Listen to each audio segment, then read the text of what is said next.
नमस्कार। खेसारी लाल यादव वो नाम है, वो ब्रांड है जिनको कहीं भी किसी भी हालत में प्रस्तुत कर दो बिल्कुल गर्दा उड़ा देते हैं। जी हाँ, खेसारी लाल यादव जी का बहुत दिनों बाद एक गाना रिलीज किया गया, बिल्कुल नया चैनल से, जिस गाने का नाम है नीमो खरबूजा भइल 2।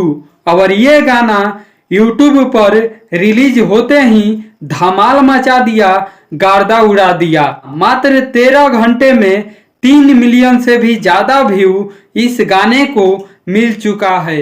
ये है खेसारी लाल यादव जी का ताकत, ये है खेसारी लाल यादव जी का पावर। जी हाँ, आप सब बताइए कमेंट बॉक्स में आप सबको ये गाना कैसा लगा। मिलते हैं अगले अपडेट में किसी नए वीडियो के साथ। धन्यवाद।